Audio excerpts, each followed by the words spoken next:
Okay, so as I promised, I showed you guys how the seating position works with us two. So if you notice, height-wise, we're a little bit different in height, but we both can drive the same car, and I'll show you how this happens. So I'm gonna jump in, show you where I sit in my seating position, and then we're gonna have him jump in as well. So check this out. Here we go. Can I jump in?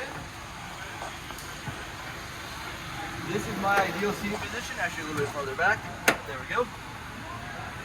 And for me, it's super comfortable. So when you reach out, my arms are right here at the wrist. That's kind of like a common race position, real comfortable. All the controls are really easy to get to. Garage stick shifter and everything, clutch pedal, boom, boom. These are our beds. So this is kind of the proper setup for me at my height. Now I'm gonna jump out to show you what it looks like from the other side. So when I get out and have Olof jump in, so I'm 6'1" here, and I believe he's about 5'2", 5'3". Yeah. About 5'3". How many centimeters are you? 163. So he's 163. I don't know what I'm at. But when he jumps in, at the normal setup where I'm at, it puts him way too far back. So it actually puts him all the way in the rear. So we made a slider system to get him up front. The short flat steering wheel versus the deep steering wheel. And now he's in the proper position as well to where he can drive the car comfortably, get around the track, and have no problems. Clutch can go in all the way. He has no problem with that. And this is really kind of the idea, is being comfortable while you're driving. That's kind of a huge key in this, especially because we have to drive this so many miles. So I want to show you what he puts in to make this happen. So he has a flat steering wheel, which is a little bit, let me see the two steering wheels. So this is his steering wheel, which is a very flat face wheel, which pushes it away from his body. And then mine is a deep dish. So I have about 2 inches deeper on the wheel than this one, which allows this to go farther away so it's at the right height for him, so the wheel's not collapsing or like crushing him in his chest.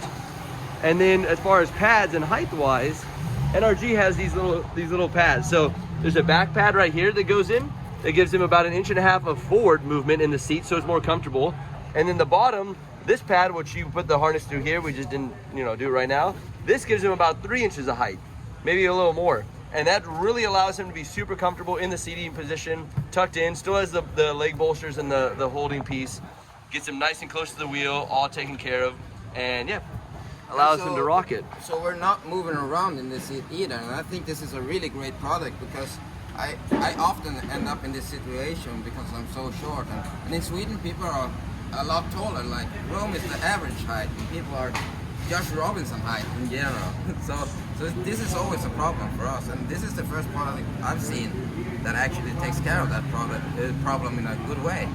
So yeah, it makes it quite nice, easy, and comfortable for him to drive. He was out there slaying a bunch of laps as well, so yeah, this allows him to be comfortable and rock it. So if you're a short person, or if you're going from like maybe even a couple, like a his and hers setup, yeah, this would be a really good like his and hers setup. So definitely. If you have your girl out there is a little bit shorter than you, or you're dating a shorter guy, this is an option to push you all the way to the front, and you'll be good to go and reach the pedals. So that's our cue.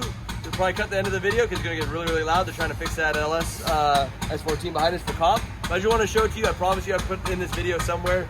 There's the video. You're good to go.